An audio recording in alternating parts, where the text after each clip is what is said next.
Okay, forgive me, y'all. Like, if I'm not looking directly at the camera, I'm filming with my front camera today because it be a lot going on my phone and I'm a little busy today. So I didn't want to have it flipped the other way and, some weird shit happen. So if I'm not looking directly at the camera, bear with me, bitch. Like, but anyway, y'all, functional depression is real as fuck. And I'm living it. Like, I'm currently living with functional depression. Like, I'm depressed all the time. I'm not depressed every single day. The depression comes in waves, but I do deal with it a lot. And I just want to talk a little bit about it because I feel like, depression is talked about a lot, but I feel like functional depression isn't really highlighted as much as I would like it to be. And, I feel like it's just as important because those are the people like who you never expect to be going through something because they don't seem depressed because they're functioning, right? But in reality, we are, and we're struggling. And so I kind of just want to talk a little bit about it. I'll kind of give you guys a little bit about like how I knew I was dealing with it and some of the things that I do and that I done in the past, and just a little bit of that. But yes, welcome back to another episode of Unfiltered Chapters, the podcast. I'm your host, wonderful Rachel, of course. And yeah, I'm gonna be honest. Like, I did not feel like filming this episode today. I have a lot going on. I'm trying to get ready for my birthday, which is in 3 weeks. Shout out to Scorpios because it is our season. Like, y'all not fucking ready for us. And it's so crazy because this episode drops on on Scorpio season, like the day Scorpio season starts. So yeah, be ready for us. Oh, I heard like the clocking is different because I heard like they have two different meanings. Like, do they? Y'all let me know. Because I'll be doing this. But if it's like this, let me know because I don't want to be doing it wrong. But anyway, so before we get into our episode, I do want to get into our hot tea of the week because I'm really trying to be more consistent with my hot tea of the week because I be forgetting sometimes, I ain't gonna lie. But I have been outlining my episodes and outline. That's why if you see me like going back and forth, I'm on my computer, like just making sure I go with the flow. But when I outline my episodes, it just helps me so much. And just a tip, like for anybody who's new trying to do a podcast, outline your episodes. Like, outline your episodes. It helps a lot, and it helps with not being like frozen. And if you gotta go script for script, word for word, do what you gotta do. But anyway, let me get into it. I know y'all like, bitch, get on with it. Okay, anyway. So for this week's hot tea of the week, y'all, like, I really want to get into this government shutdown because it's real. Like, it's very fucking real. Um, okay, honestly, well, I'm gonna be honest, like, I'm obviously being affected by the government shutdown. I do receive food stamps. Ain't no shame in my game. Food is high as fuck. I do have other sources of income, and I don't have a job. No, I'm a full-time student. So of course most of my money comes from school, but I'm not trying to spend all my money, all my school money on groceries. So of course I use food stamps to buy my fucking groceries. So it's like, of course, now I have no choice. I'm using my cash to make sure that me and my son eat. Duh. But, bitch, I'm affected. And, I'm very frustrated because I don't care. Like, I feel like Trump did this shit on purpose. Like, this is obviously done on purpose. I really feel like he wants us, like, lower class people, because I would consider myself like in the lower class. Like, I ain't rich, you know what I mean? I'm trying to get up there, be middle class, but right now, like, I'm considered low class. It is what it is. A lot of y'all probably consider low class too. Like, don't. Anyway, so like, I'm being affected, and it's just really fucked up. Like, like I said, I feel like he's done this on purpose. He wants us low, whatever the fuck, like us lower income people, to suffer. Like, he really wants us to suffer.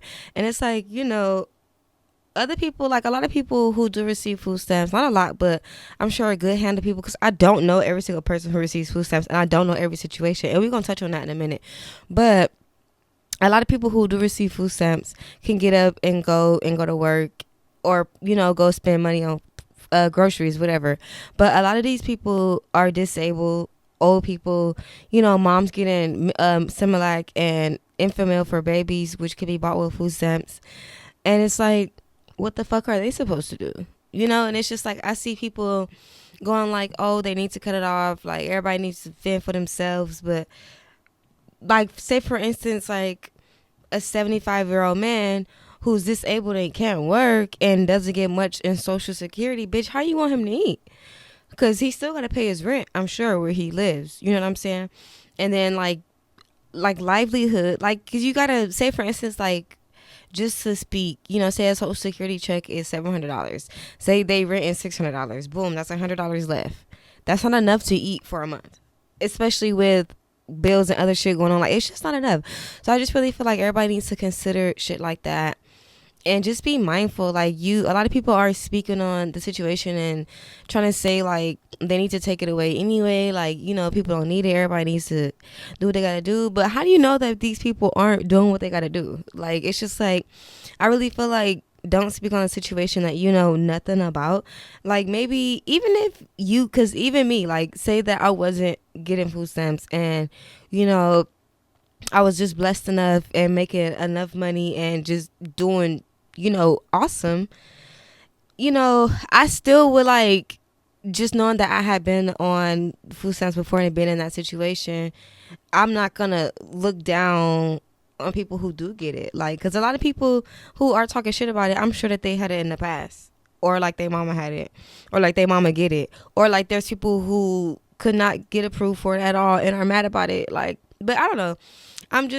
I just want people to be more mindful and have more compassion. Like, there's 5.5 million people alone in California who are suffering from this government shutdown. And, I heard that they're trying to cut off the cash benefits, WIC, Medi-Cal only gonna last for so long. I heard, like, it's just so much going on. And like I said, my heart goes out to people who aren't able to do for themselves, because we only have so many food banks. And even if we all piled up at them few food banks, it's not enough food to feed half the fucking state. Like, that, it's not enough. So it's really sad. It's a lot. But I did see that Governor Newsom was doing something to like donate, I think, $80 million to the food banks out here to help us. So I mean, I really say take advantage of resources. I know this shit sucks and it's fucking stupid, but I mean, just take advantage of resources and let's get these babies fed. Like, I feel like if you see somebody in the store struggling, or if you could just buy some milk, some infant milk, whatever, just because, and donate it, like, really sweet, like, really helpful. Like, obviously I'm not in the position to donate myself, but I'm not really, like, I'm not saying I'm too good for donations, but I'm the type to not accept if I don't really need it, because I don't want to take food out of somebody else's mouth. So me personally, I'm not going to be doing the food pantries, but my heart goes out to everybody. My heart goes out to myself, because like I said, it affects me too. But at the same time, I'm going to do what I got to do for me and my son, because we still got to live. But y'all let me know how y'all feel about that government shutdown. Like, I really want to know, because like I said, people have different feelings about it. So I'm curious to know, y'all standpoints and how y'all feel. But anyway, let's get into this episode, y'all, because like I said, today we're gonna be talking about functional depression, because like I said, I'm somebody who has lived with it. I am currently living with it, and it's a struggle, And the first thing I do want to talk about with that is, I don't know, I don't feel like this pertains to everybody, but for some people, I feel like when they're, like, feeling depressed or not really feeling like they're self and are sad or whatever, I feel like a lot of times family and friends do expect us to just be fine, right? And to just brush it off, or say, like, do something to shake it off, whatever. But just speaking from experience, like, depression is not something that you can just shake off. Like, it has to just come in waves, and you literally just have to let it pass. I mean, there are things to do to cope with it, of course, but it's not just like, oh, go away. Like, it's not like that, like a headache where you just take something and it's gone in like 20 minutes. Depression doesn't work like that. Like, it just has to run its course. And like I said, you're not stuck with it. There are things you can do, but let it run its course. But at the same time, do things to kind of, I don't know, and they decide to just be rude as fuck, Anyway, but do things that do help the depression. Like, I don't say just sit with it, but of course, don't expect it to just go away, because it's not. Like, I feel like for me personally, like, me just expecting it to go away or just trying to do stuff to distract myself, it doesn't really work, because it's like, I need to kind of feel those emotions and just kind of ride the wave. But like I said, even if I try to do something to distract my mind from it, it's gonna be like, like, the pressure's like, bitch, I'm here, I'm leaving when I want to leave. You could do stuff to irritate me, but I'm here. But and that's what I do. I do shit to irritate my depression, to make it go away, like, literally, like, because I don't want to deal with it. I know that it does not go away in minutes, and it takes time, but I still do shit to minimize it, so, if that makes sense. And also, I do want to talk about a time that I felt like, well, I'm not that time, not a time that I felt like, but a time that I knew I was dealing with functional depression. Well, I've been dealing with it for a while, on and off, but I felt it again more recently, when, like, a few months ago, not even a few months ago, but like maybe a few weeks ago, because I'm dealing with a lot. I'm trying to fix my living situation. Have a lot going on. So, anyways, the last few weeks, I caught myself, like, because I get on TikTok, like, every morning, like, and no shame in my game, like, I get up early and to have time by myself before Ryan gets up or whatever. Speaking of, I gotta go pick him up. But anyways, so I get up early so I can have time by myself. And so I use TikTok to help me wake up. No shame in my game. So just within the last few weeks, I've been noticing, like, when I do laugh at certain TikToks or do certain things, like, I can tell that I'm forcing myself to laugh, if that makes sense. Like, I can tell that, like, of course it's funny, but at the same time, I could still feel like, I don't know, like, that felt forced. Like, my laugh would just feel kind of forced. And then it was like certain things that I wanted to do, you know, my anxiety would kick in. And then my anxiety mixed with depression just is no good. But for the most part, it was just me, like, realizing that I was not forcing myself to laugh, but just, like, knowing that, like, I could just feel inside that I was really, like, just thinking about so much other shit, and I'm really, like, sad, but at the same time I'm still trying to distract myself and not feel this way. But it's like, I don't know, like, it's like I'm laughing at the joke, but at the same time I can't really get with it because I'm just not there mentally. So and I've been in therapy for the last 2 years, which I'm coming to an end on, but and I've learned so much from therapy. Like, therapy has taught me so much about myself, about my mental health, about other people, about other people's mental health. Like, it's taught me a lot. But I'm doing therapy, and that definitely, like, my therapist has helped me realize that I am having functional depression. And I know my voice is getting raspy, y'all bear with me.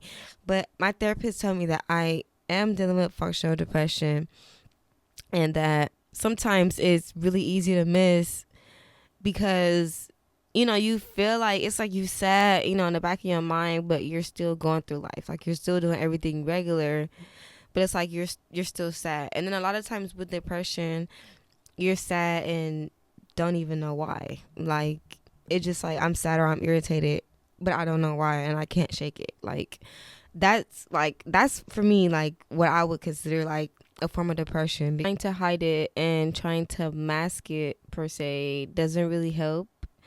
I know it may feel like, it doesn't really, like, talking to somebody doesn't do anything.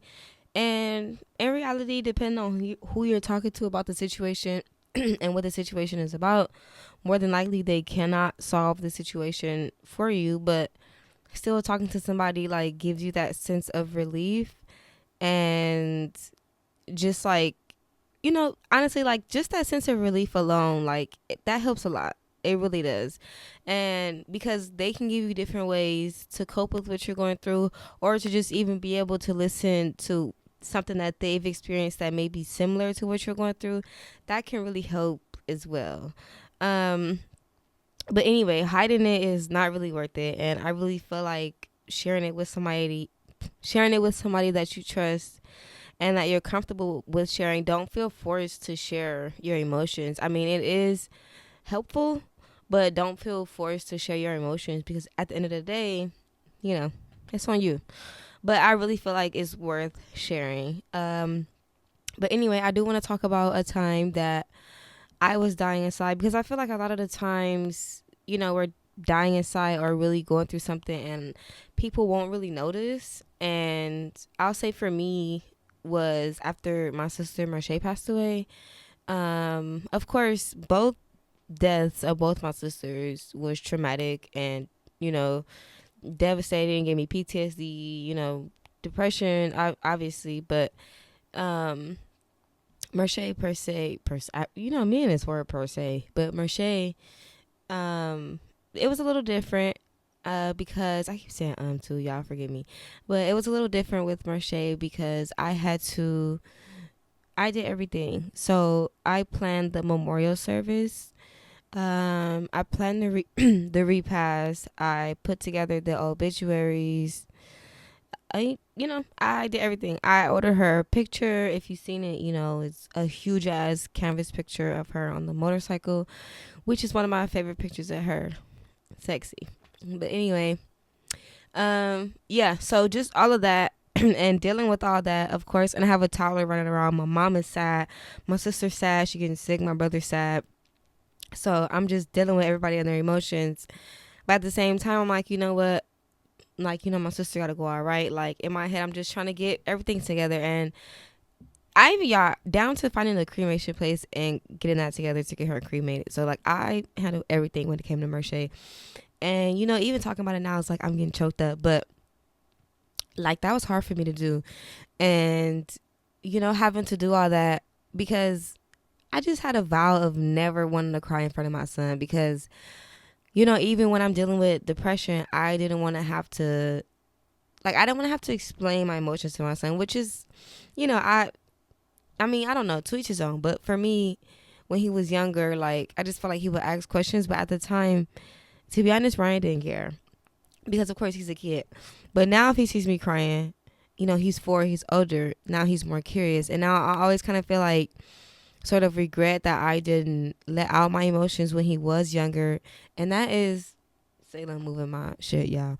But I hate that I didn't let out my grief and my anger and my depression, my sadness when it first did happen and when he was younger, because I just felt like I didn't want to have to answer his questions. But now it's like, then he didn't have questions. But I'm just assuming, just assumption, it just all fucked me up. But honestly, that was a time that, I was literally dying inside and, was feeling every single emotion and anger and confusion more than anything because I just couldn't understand, I still don't understand why my sister is gone and, why life happens the way it does. It is what it is, but long live my sister, by the way. And today's Chancey's birthday, so shout out to my big sis. But, it's a lot. But I'll say, that's a time because that just happened barely going on 2 years. And so I would say because me being older this time around, other than, when my oldest sister passed away, and I was younger, and honestly, I didn't do anything but show up as far as with Marche, like I said, I had to do everything, so it was different. But it just was a lot, and I was dealing with a lot. I was hiding a lot, and, I don't wish that on nobody, Of course, I feel like my family knew that I was suffering, but I feel like at the same time, I don't know. I feel like, I don't know. It just wasn't really talked about. Of course, I was asked if I was okay, but it just really didn't go any further than that. And I didn't want to take, I don't know, y'all. Like, I really don't know what I was thinking, but honestly, I was holding in a lot at the time, and nobody really noticed. But at the same time, I can't really say nobody noticed because everybody's going through emotions and everybody's dealing with something at the time. So I can't say that nobody noticed because who knows? Like, they're trying to deal with their own shit. So I can't say. But anyways, I do want to talk about how dealing with depression, holding it in, and not speaking about it can lead to burnout, a fucking anxiety spike, and just a plethora of things. Like, a lot of shit. And anxiety comes with self-doubt because I feel like when you're anxious about something, you're self-doubting yourself anyway because you're questioning your safety within yourself. And me personally, like, I'm dealing with that. Like, I'm dealing with burnout. I'm dealing with anxiety, like my anxiety being heightened and self-doubt. Like, I literally doubt myself on doing the most simple shit because of my anxiety. And that's because, like I said, I didn't properly deal with my emotions at the time, and I'm working on it now, like, of course. But because at the time, I kind of put my emotions and my mental health on a back burner, which I don't recommend. But now I'm dealing with burnout, anxiety, and self-doubt because I didn't really check in with myself. I didn't prioritize my emotions and my feelings. I prioritized everybody else's and was more so concerned about everybody else and not about myself. So I think that's where I kind of fucked up at. But that's what I'm saying. If you're dealing with it, please let it out. Journal if you don't want to talk to nobody. Voice notes, video yourself, save it, whatever. But it's best to let it out. Like, it's really best to let it out. Scream. There's so much shit that you can do to, like, really, like, cope with it. Like I said, it's not something that can go away overnight, but if worked with, it's something that can be managed. Because I do talk therapy, I journal, I do my podcast, I do, like, different stuff. So I color, like, it's just different things I do. I have comfort shows. I try to do different things and try to be expressive because I feel like when I'm more expressive, I'm able to let out more of what I'm feeling. And so, like I said, depression comes in waves, and it is what it is. But for right now, and with doing things to cope, it's a lot more manageable. Like, a lot more manageable. So like I said, those are the things I use to cope. And honestly, doing things to cope is really easy. It's really easy to find. You can find just depending on what you're going through, if you're dealing with anxiety or depression or a mix of both. There's, like, a bunch of things you could do, a literal list of things you can do depending on your mood, how you're feeling, what you like to do. Because you may not like to journal, you may not like to talk, you may not like to scream, you may not like to do any of that. So that's why, try shit out, feel it. And if you've never journaled, if you've never gone to therapy, do not cancel it out. I feel like a lot of people, like, those are the top two things when it comes to mental health that a lot of people don't like to do and that people stray away from. But from personal experiences, those two work the most, especially journaling, because you get to let it out. You could talk so much shit about anybody and just tear the shit up or keep it. Like, I found that journaling was really easy and really helpful for me. So journaling and therapy is something that I do, and it works for me. I'm not telling you to do it, but it works for me. And, dealing with depression and trying to cope with it and having functional depression is not easy. And the healing part of it, it's not perfect. Not everything's going to work for you the first time out. Like I said, try different shit because what works for me may not work for you. Like, we're different. So try different things. And, like I said, it's not a perfect journey, but you don't know until you try.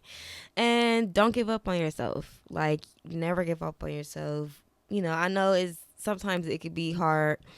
And when we deal with depression and anxiety, like, our thoughts from our anxiety can make us feel crazy and make us feel not crazy like that, but make us feel like we're going crazy. And make us feel like just a bunch of shit going on in our minds. And it's like, don't give up on yourself. Like, please try different things. There's options. There's so many options. And you are worth it. You are more than worth it. Boo. Okay? Anyways, so I'm going to give y'all my unfiltered advice. And I'm going to tailor a little bit back.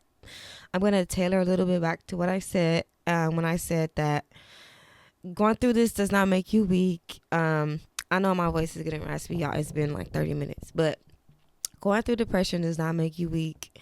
If anything, shit, it makes you strong. Like, I feel like going through something as rough as depression and coming out on the other side makes you strong as fuck. So never be afraid to admit that you have depression, that you're not feeling okay. It's okay to not be okay.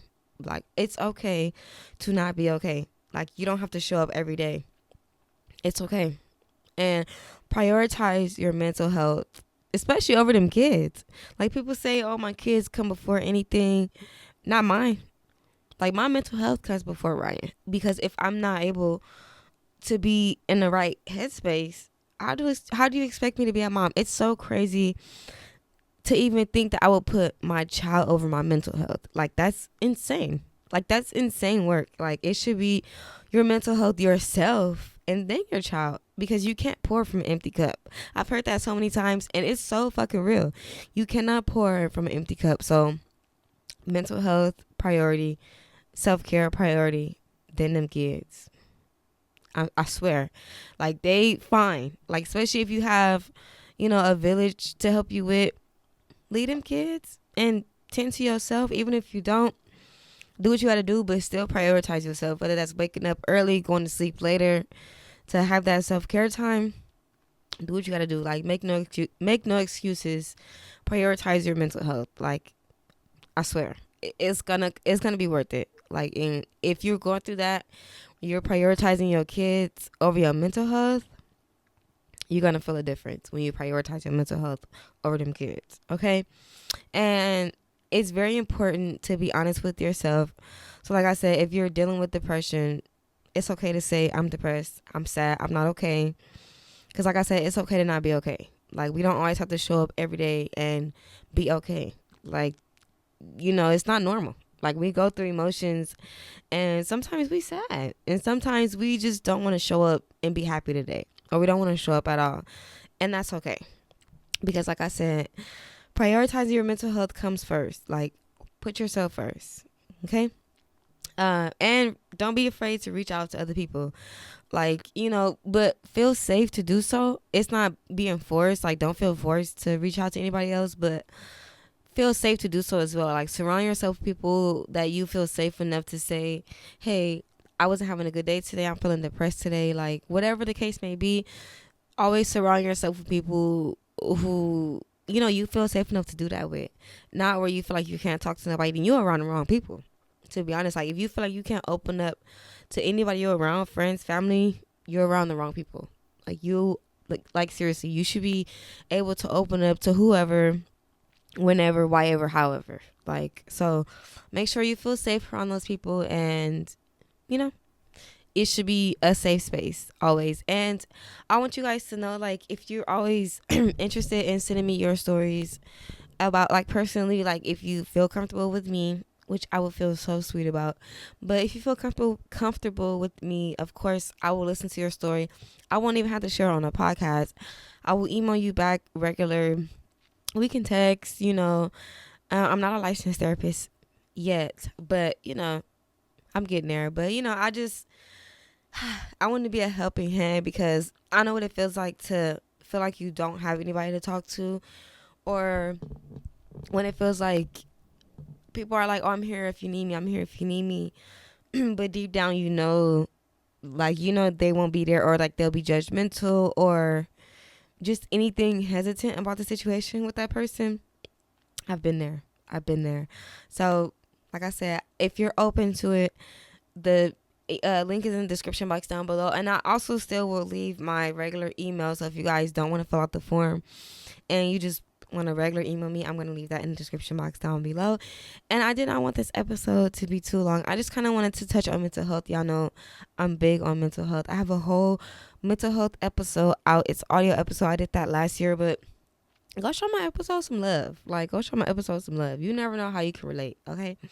And that's another reason why, real quick, that's another reason why I'm on my podcast and why I want to be open and honest and unfiltered with you guys, is because I want to say what somebody else is scared to say. And like, I want to be that voice of people. I want to be that safe space for people who, if you feel like you can't be honest and have that safe space with friends and family, like you have that here with me, I welcome you with open arms, open ears. I don't judge. You know, we listen, we don't judge. Okay? And because you never know. Like I said, with the whole government shutdown shit, it could be you. Like, people say, like, oh, that could never be me. I would never, blah, blah, blah. Like, okay, the power of the tongue.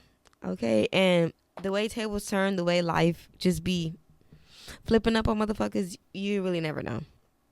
Okay? But anyways, I hope you guys enjoyed this mental health episode. I have another episode that I'm going to record for y'all tomorrow, but I think I might post it on Sunday.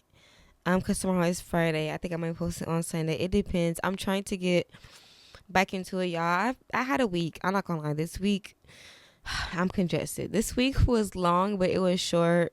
I just wasn't feeling my best this week. Like, I don't know. I start my period next week though, so I'm going through the motions. But anyways, I love you guys so much. I hope you guys enjoyed this episode. Like I said, if you can relate or just anything like that, let me know. Send me an email. I'm always here. Don't forget to like, comment, follow, subscribe, and share. Share. Like, comment. I love you guys so much. I'll see you guys next week. Bye.